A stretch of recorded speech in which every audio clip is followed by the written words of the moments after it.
Oi pessoal, tudo bom? Hoje eu vou comentar, em homenagem ao Dia dos Oceanos, eu vou comentar sobre Restinga. Essa ideia me veio hoje na cabeça porque eu fui dar um rolê na orla da Barra da Tijuca para ver uns projetos que eu tenho de recuperação ambiental e ver o estrago que as ressacas estão gerando. O Rio de Janeiro, se eu não me engano, já tá vivendo a quinta ressaca, né, desde o carnaval. Isso gerou uma erosão nas praias muito grande, coisa que eu nunca tinha visto. Tá? E eu vou até mostrar as fotos para vocês no final. E falar de praia é falar de Restinga. O que é a Restinga? Né? Todo mundo fala, Restinga aqui no Rio de Janeiro, né? É um termo já bastante conhecido, né? Mas o que vem a ser a Restinga? A Restinga, ela é um termo que já teve muitos usos, mas basicamente esses usos se referem à formação geológica e à comunidade vegetal que ocupa essa formação geológica. Pela legislação, as restingas são depósitos arenosos formados ao longo da linha da costa, paralelos a ela, né? E nessas formações arenosas você encontra as dunas, você tem as praias, né? Você tem as depressões entre as dunas, as lagoas, né? E associada a restinga, né? Vegetação envolvida com esses depósitos arenosos, você tem os manguezais, que também são formações de influência marinha, né? Então, restinga e manguezais são ambientes de forte e decisiva influência marinha.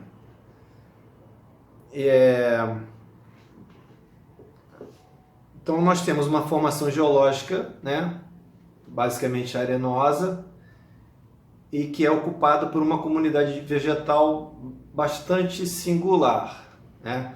Porque, né, essa comunidade vegetal ela envolve tanto espécies próprias do ambiente quanto espécies dos biomas próximos que vêm colonizar essas áreas arenosas. Por quê? Como eu falo colonizar? Porque a restinga, assim como os manguezais, eles são ambientes muito recentes. Eles surgiram, pelo menos para nós, né, nossos registros, surgiram depois da última era glacial. Então o que acontece? Eu vou explicar isso. Isso é uma coisa bastante interessante, né? A formação desses depósitos paralelos à costa. O que acontece? Mais ou menos há 7 mil anos atrás, acabou a Era do Gelo, a última era glacial. E aí, todo o gelo que estava acima da água, lembrar daquela brincadeira da física, gelo dentro d'água, quando derrete não muda o nível da água do copo, tá? Então todo o gelo que estava acima das águas, e durante a última era glacial as calotas polares quase chegavam nos trópicos,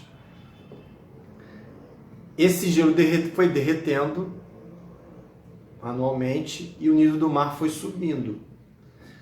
Então, por volta, antes um pouco, nessa época, 17 mil, 12 mil anos atrás, o nível do mar estava muito abaixo do atual.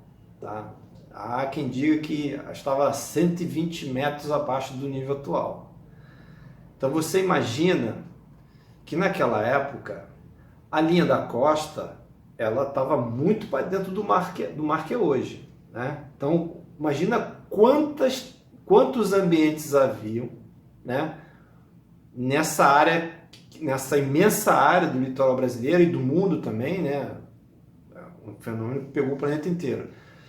Você imagina quantos ambientes não existiam onde hoje é fundo oceânico, né? Então você devia ter lagoa, montanhas, matas e mangues, restingas, né? isso tudo foi sendo engolido pelo mar, submerso, ao longo dos séculos, até que por volta do ano... Eu vou fazer o seguinte, eu vou contextualizar a formação das Restingas, a região da Baixada do Jacarepaguá, que é aqui no Rio de Janeiro, que é uma região muito parecida com a região oceânica de Niterói, em parte com o litoral paulista, tá? Em parte com o litoral de Santa Catarina. Tá? Então o que acontece? Dentro da Baixada do Jacarepaguá, o nível do oceano foi subindo, né? E quando chegou mais ou menos 7.000, 6.000 anos antes da nossa época, formou-se uma barreira de areia que, quando o mar regrediu, essa barreira de areia ficou emersa, fora d'água, virou terra firme. Essa primeira barreira é onde passa a Avenida das Américas, é a que os geólogos chamam de restinga interna. Tudo que eu estou falando aqui é um estudo que eu fiz em cima de estudos feitos por geólogos, oceanógrafos e geógrafos desde os anos 70, tá? Eu posso estar até fazendo uma interpretação errada aqui de alguns dados, mas eu vou até linkar esses estudos no canal, tá? desse vídeo. Então o que acontece? 7.000, 6.000 anos antes da nossa época, formou-se essa barreira. Quando o mar regrediu, essa barreira ficou emersa, virou terra firme, tá? O mar foi regredindo, e aí essa barreira foi se alargando, né? As correntes foram moldando essa barreira, e essa barreira fechou uma enseada que havia. Toda a região das Vargens, onde tem Cidade de Deus, onde tem Vila do Pan, Rio das Pedras, tudo isso era uma lagoa, variações de profundidade, mas era uma lagoa. E por que ficou uma lagoa? Porque era uma enseada que ficou barrada por esse cordão, esse primeiro cordão interno, onde passa a Avenida das Américas. Pois bem, o mar foi regredindo, essa barreira ficou, depois o mar subiu de novo, tá? Por volta de 3.600 antes da época atual. Nessa nova transgressão surgiu um segundo cordão arenoso, que quando o mar desceu, começou a descer de novo, esse cordão virou uma segunda faixa de terra firme, que é onde passa a Avenida Lúcio Costa, a Avenida Sernambetiba. E aí daí, de 3.100, o mar atingiu mais ou menos a nossa cota atual. Há suposições de que a Lagoa Rodrigo de Freitas, por exemplo, ela até os anos 1500 ela tinha uma comunicação permanente com o mar. E a gente pode considerar que o mar continua abaixando sua cota, e todas essas lagoas costeiras, Itaipu, Maricá, Rodrigo de Freitas, perderam seus contatos com o mar, porque ele desceu e a barreira de areia ficou muito alta, né? A terra emersa, a nova terra firme ficou muito alta, e o mar não conseguiu mais fazer contato, a não ser quando as lagoas transbordam por chuvas fortes, aí arromba a praia, arromba a barra de areia, né? E faz contato de novo com o mar. Pois bem, sobre essas terras novas que surgiram, esses cordões internos, sobre essas praias que surgiram, basicamente só areia e sem nutrientes praticamente, você teve a chegada de sementes, tanto das espécies que são adaptadas a esse ambiente extremamente salgado e arenoso e com sol forte e vento direto na cara, quanto as espécies do bioma próximo, né? E que no nosso caso, aqui no Rio de Janeiro, Santa Catarina, São Paulo, Espírito Santo, é Mata Atlântica. Bahia, Mata Atlântica. Mata Atlântica jogando sementes, tentando se estabelecer, tentando colonizar essas terras novas. e, ao mesmo tempo, o mar, as aves marinhas e as águas trazendo as sementes da vegetação própria das praias, que a gente chama vegetação de restinga, mas que, se eu não me engano, em Tupi chama-se jundu ou yundu, tá? Essa vegetação rasteira, que do máximo 1,5 m, que você tem aí a comandaíba, o guriri, feijão da praia, a hipomeia, né? Os cactos, né? Cacto não. Cactos, bromélias, em tese, vêm da Mata Atlântica próxima a essas terras novas arenosas, né? Então você teve, ao longo dos séculos, dos milênios, a tentativa de transformar esses cordões arenosos em novas áreas dessa vegetação, né? E você imagina que processo difícil que foi, porque uma areia sem nutriente, que também não consegue segurar nutriente, porque é muito porosa, né? Você imagina quantas gerações de sementes caíram nessas áreas, que não conseguiram ir à frente, morreram, viraram matéria orgânica e foram alimentando, foram de alguma forma propiciando uma nutrição desses areais, né? Bom, não quero me alongar não, porque tem mais coisa que vem, porque eu vou... existe aqui eu tenho interesse de mostrar que, além das fotos que eu registrei, que esse processo de formação da restinga, ele continua, ele não parou, ele não acabou.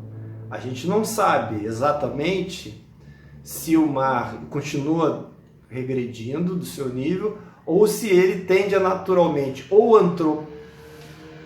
de origem por ações humanas, esse nível vai subir novamente, tá? Essas ressacas, elas geraram uma erosão considerável, que faz a gente perguntar assim: o mar parece estar querendo tomar tudo de volta, né? Será que é o início de uma nova transgressão? Isso comprova a mudança climática? É um testemunho da mudança climática? Vocês vão ver nas fotos como a vegetação, esse jundu ou essa restinga, foi afetada por essas ressacas. Vegetação que normalmente o mar não é atingida pelas marés, nem as mais altas, tá? E, curiosamente, nesse percurso na praia, eu verifiquei o afloramento de arenito. Arenito é uma rocha sedimentar. Ela, aqui no Brasil, ela foi vista por Darwin, né? Você tem essas rochas presentes em Maricá, Jaconé, testemunho geológico importante, tá? E a gente sabia que pelo menos o cordão externo, onde está a Lúcio Costa e onde está a Praia da Barra, essas areias, essa camada de areia, ela está assentada sobre uma laje de arenito, que ele aparece lá depois da arrebentação em alguns lugares, tá? E que curioso, cara, você vê o grau com que o mar retrocedeu depois das ressacas, e da forma como ele, retrocedendo, ele também favoreceu essa erosão, que o piso de arenito está aflorado em um trecho da orla da Barra. Vou mostrar as fotos. Eu consultei 2 colegas geólogos, eles olharam as fotos, não estiveram em campo para ver, mas eles olharam as fotos e falaram: Salvador, isso toda a cara de ser o piso de arenito, né? Que é anterior à formação dessas restingas. Sobre ele as restingas se formaram. Ok? Pessoal, essa é uma pequena exposição sobre o tema. Esse tema guarda relação fortemente com as perspectivas da mudança climática e dos efeitos de uma transgressão oceânica, né?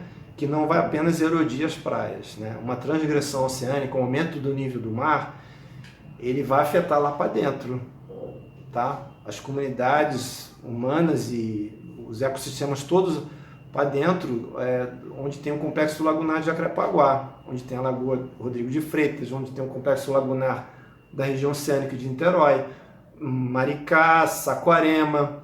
Uma transgressão marinha, mesmo que pequena, num curto espaço de tempo, né? Em termos geológicos, vamos supor, o que aconteceria se de repente o nível do mar subisse 10 centímetros, 20 centímetros e ficasse assim durante 3 anos? Que processos erosivos iam criar? Arraial do Cabo ia voltar a ser uma ilha? As comunidades no entorno da lagoa de Jacarepaguá e Tijuca iam afundar na lama? Porque existe esse problema, né? Você aumentou o nível da água, você começa a ter um processo de amolecimento de toda a terra onde estão assentadas as construções, e aí pode colapsar tudo.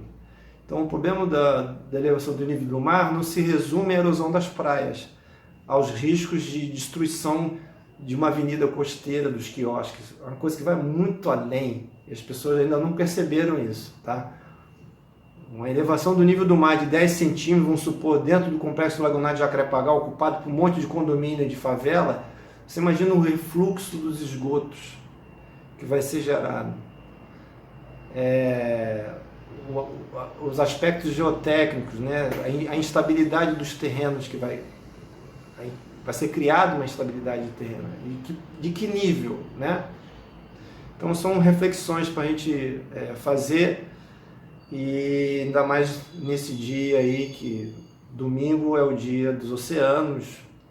Eu não sou muito ligado nessas coisas, dia disso, dia daquilo. Para mim, dia do oceano é todo dia, dia do meio ambiente é todo dia, dia das mães é todo dia, entendeu? Mas é isso aí, galera, não vou estender mais não. Fiquem com as amostras aí da vistoria de campo. Um abração a todos. E no meio das fotos a gente vai fazer alguns esclarecimentos, ok? Abração.